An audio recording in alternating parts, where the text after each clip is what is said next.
کیونکہ معلوم ہے کہ وہ پوٹلی جنگل میں اکیلی پڑی ہوئی رہے گی. 1-2 گھنٹہ گزر گیا تو آ کر کے وہاں سے اٹھا لیا. پہلے یہ بہت ہوتا تھا، جب بینک نہیں تھے تو لوگ مٹکے ہی میں زیور رکھتے تھے. بات پہنچ گئی. اب سمجھ میں آیا کہ رسول کو لے کیوں نہیں گئے تھے. رسول کو اس لیے چھوڑا تھا جناب ابو طالب نے کہ ہم غیر شہر میں ہیں، ایسا نہ ہو کہ روشنی میں آ کے میرا لال پہچان لیا جائے. نہیں بات میں پہنچا سکا. آگے بڑھیے، آگے ایک صلوات پڑھے محمد والا.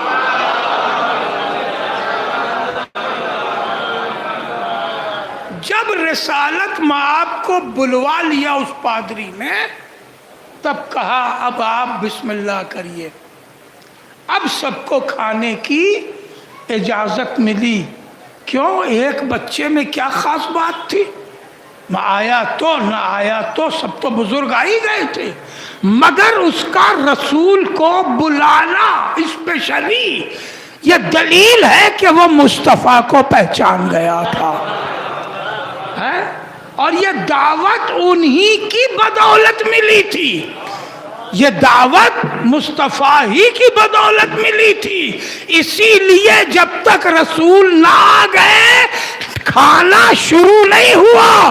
تو مجھے کہنے کا حق ہے کہ یہ سارے کلمہ گو نہ جانے کب سے مصطفیٰ کی بدولت کھا رہے ہیں. ایک صلوات پڑھے محمد.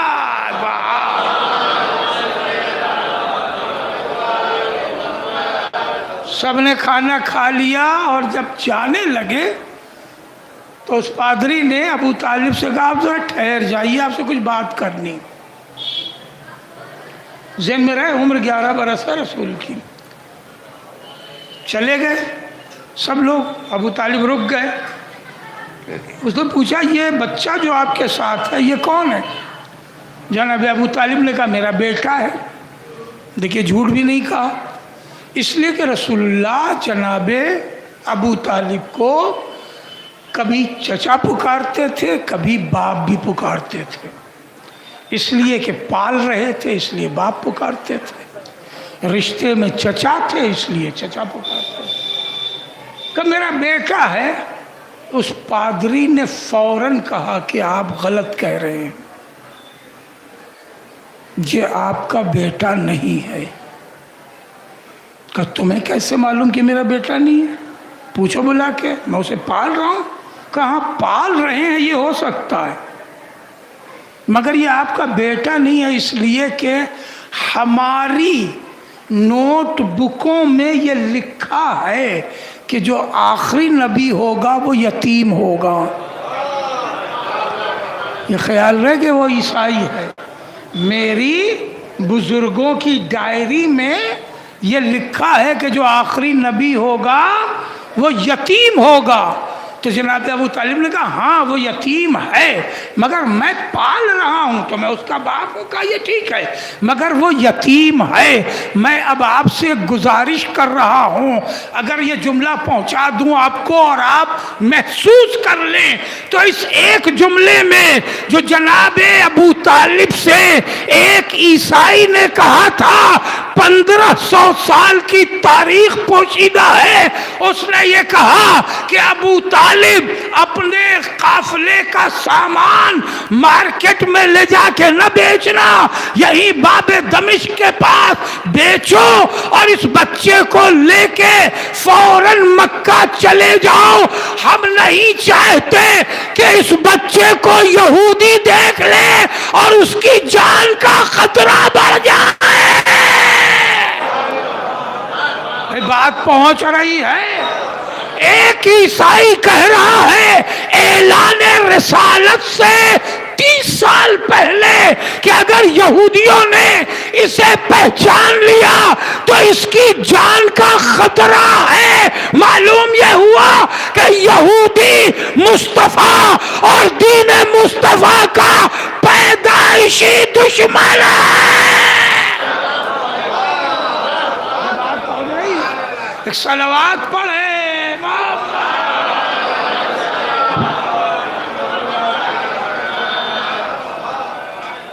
پیدائشی دشمن ہے.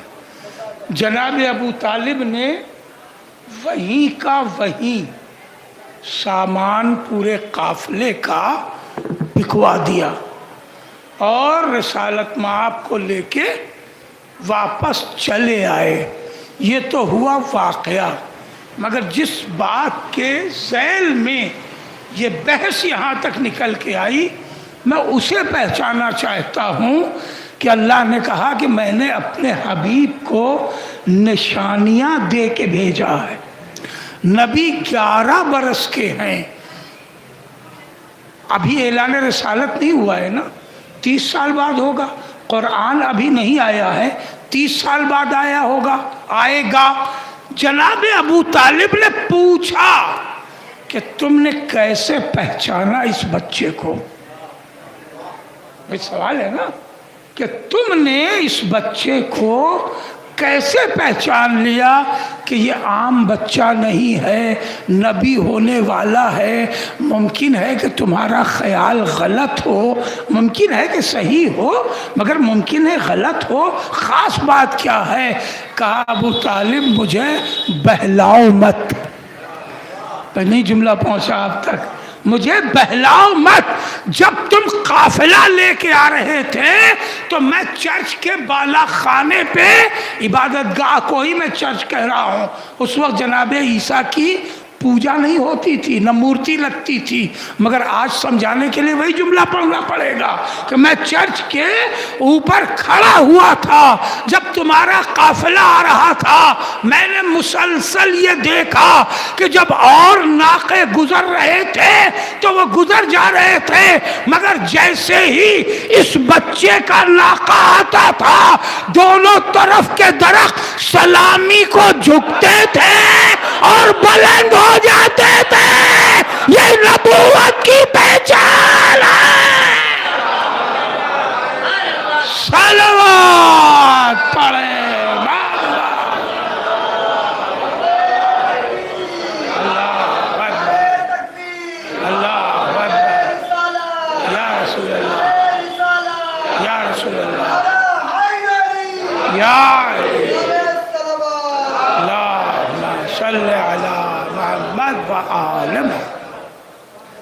میں نے جس نبی کو بھیجا ہے اسے نشانیوں کے ساتھ بھیجا ہے. اب انصاف سے بتائیے کہ باہر والا تو نشانی دیکھ لے، گھر والا نشانی سے بے خبر کیسے ہو سکتا ہے؟ تو جب بھی عظمت مصطفیٰ کو جاننا ہوگا، معرفت مصطفیٰ حاصل کرنی ہوگی تو گھر والوں کے ذریعہ حاصل کرنی ہوگی. اگر اہل بیت کو نہیں پہچانا تو تمہیں عظمت مصطفیٰ کا اندازہ نہیں ہوگا. ایک سلوگن ہے، قرآن نے کہا ہے، مجھے اعتراض نہیں ہے، نبی الامی، یہ لفظی ہے قرآن میں، نبی الامی. سورہ جمعہ میں آیا فی الامیین، امی. امی کے معنی ان پڑھ و جاہل آپ نے نکال لیا ہے، کوئی اور معنی اچھا نہیں ملا ہے.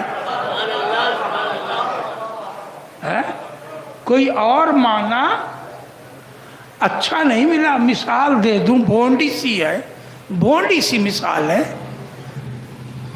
اچھی نہیں ہے مگر دے رہا ہوں صرف آپ کو چونکانے کے لیے کہ اگر میرے والد مجھے کہہ گے کہ بہت تم جی ان پڑھ و گنوار معلوم ہو رہے ہو، تو کیا آپ بھی یہی ارشاد فرمائیں گے؟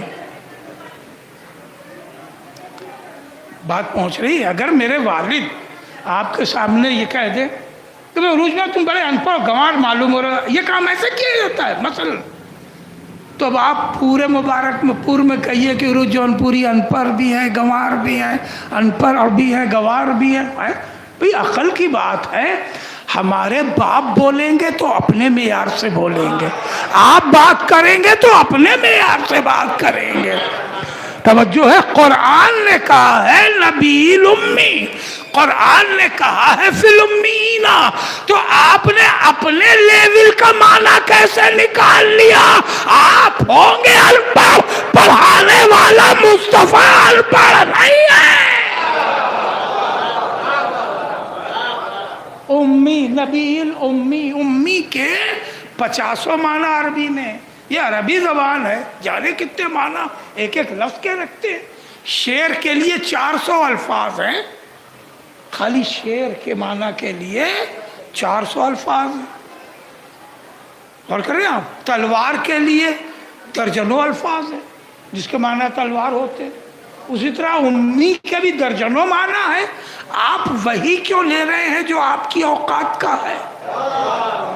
نہیں لفظ پہنچی، آپ تھک گئے، ایک صلوات پڑھیں محمد وآل محمد پڑھیں۔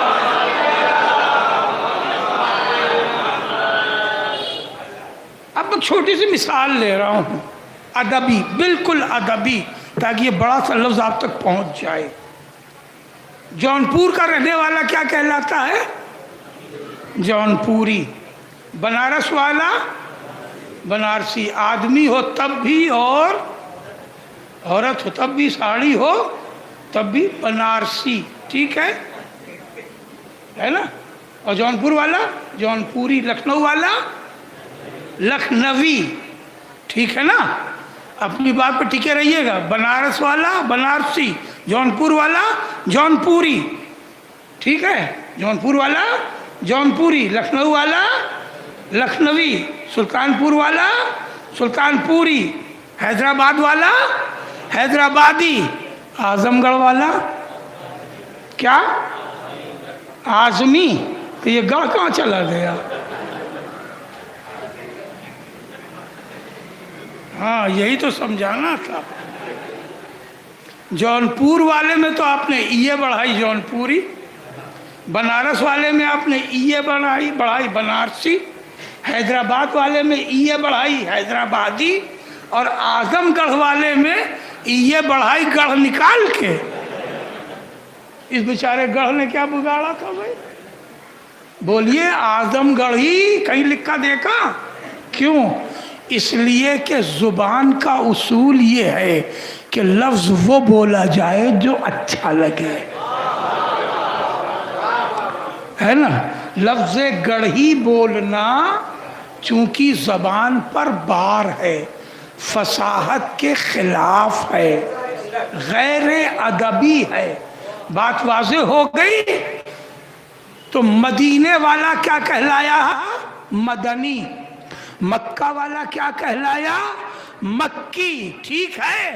مگر رسول جس جگہ تشریف لائے اس علاقے کا نام ہے اصل میں ام القریٰ، اس کا نام ہے ام القریٰ، وہ محلہ وہ علاقہ جہاں نبی تشریف لائے اس کا نام ہے ام القریٰ۔ تو ام المدینے والا مدنی، مکے والا مکی، مگر ام القریٰ والے کو قرآن نے قروی نہیں کہا، امی کہا۔ بات سمجھ جائے؟ ایک صلوات پڑھے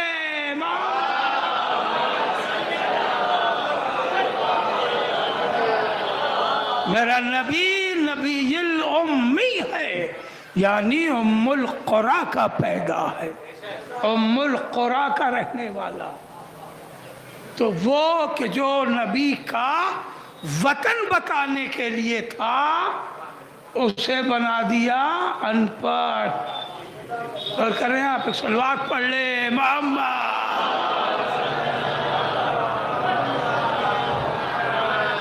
بس ایک بات اور عرض کر کے گفتگو تمام کر دوں، وقت تمام ہو گیا، وہ گھڑی 5-7 منٹ پیچھے چل رہی ہے۔ عزیزو،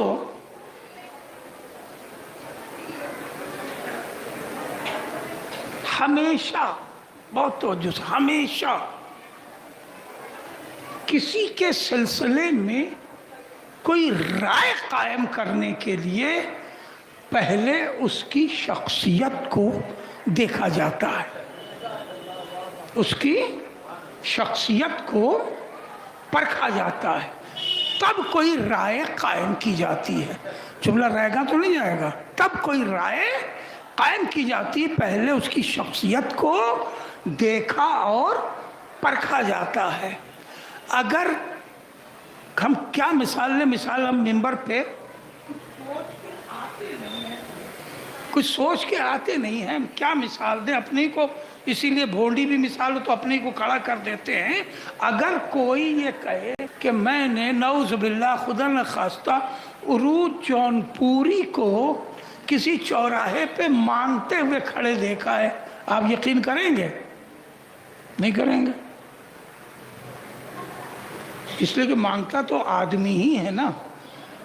مگر آپ یقین اس لیے نہیں کریں گے کہ آپ اتنا تو جانتے ہیں کہ ہندوستان بھر میں یہ آدمی تھوڑا بہت پہچانا جاتا ہے. اس لیے خدا نخواستہ اگر ایسی کوئی نوبت بھی آئی تو دو چار لوگ مل ہی جائیں گے اپنے گھر کھانا کھلانے اور سلانے کے لیے.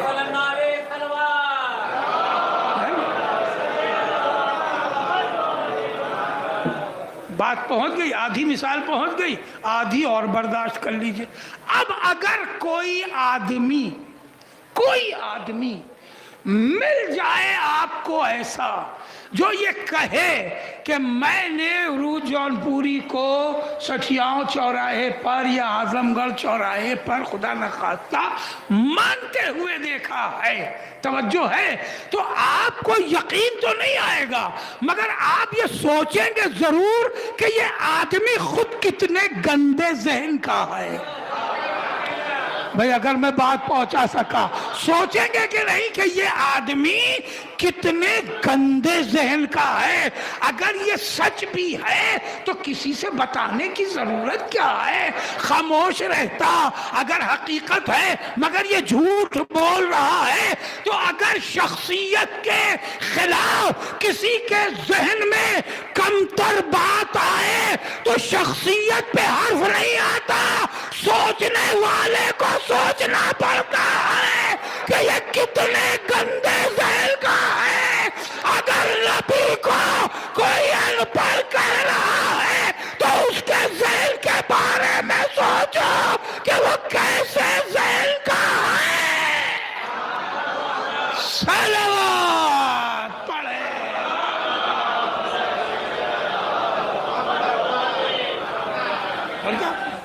بس یہ بالکل آخری بات کہ اللہ نے اپنے مصطفیٰ کو کائنات کا سب سے بڑا علمی معجزہ دیا ہے. بالکل یہ آخری بات علمی کے حوالے سے چل رہی تو اسی پہ اختتام کرنا چاہوں گا. اللہ نے اپنے مصطفیٰ کو کائنات کا سب سے بڑا علمی معجزہ دیا ہے جسے قرآن کہتے ہیں. ایمان سے بتاؤ کہ ان پڑھ کو علمی کتاب دی جائے گی یا پڑھے لکھے کو دی جائے گی؟ کسی ان پڑھ کو کوئی کتاب گفٹ کرے گا؟ کتاب کسے دی جاتی ہے؟ پڑھے لکھے کو دی جاتی ہے، ان پڑھ کو گفٹ نہیں کی جاتی. بات پہنچ رہی ہے نا؟ اللہ نے سب سے بڑا، دنیا کا سب سے بڑا علمی معجزہ اپنے، آخری جملے ہیں یہ، اپنے مصطفیٰ کو دیا تاکہ مصطفیٰ کے کمال علم کو دنیا پہچان لے. یہ علم کی ہسٹری رہی ہے، یہ علم کی تاریخ رہی ہے کہ ہر کتاب کچھ زمانے بعد آؤٹ آف ڈیٹ ہو جاتی ہے، پرانی ہو جاتی ہے، مقابلے میں نئی کتاب آتی ہے، نیا ریسرچ آتا ہے، نیا سبجیکٹ آتا ہے. کائنات کی کتاب قرآن واحد ہے، 1400 سال ہو گئے، یہ اپ ٹو ڈیٹ ہے. توجہ ہے، 1400 سال ہو گئے، 1400 سال ہو گئے، اور یہ قرآن آج بھی اپ ٹو ڈیٹ ہے، یعنی دن اور تاریخ کی مطابقت سے ہے، یعنی جسے 100 سال پہلے اپنے مسائل جاننے تھے تو قرآن تھا، جسے 200 سال پہلے مسائل جاننے تھے تو قرآن تھا، جسے 500 سال پہلے مسائل جاننے تھے تو قرآن تھا۔ آیتیں نہیں بڑھیں گی، علم انسان کا جہاں تک چلا جائے قرآن اسے وہیں سے جواب دے گا۔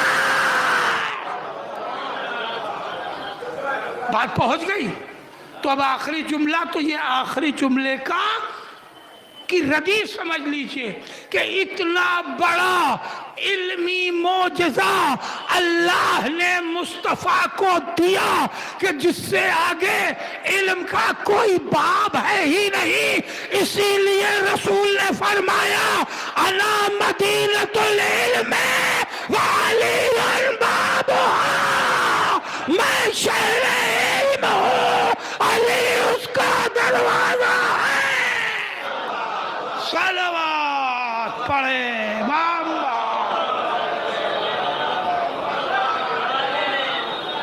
بسم اللہ الرحمن الرحیم، ان اللہ وملائکتہ یصلون علی النبی یا ایہا الذین آمنوا صلوا علیہ وسلموا تسلیما۔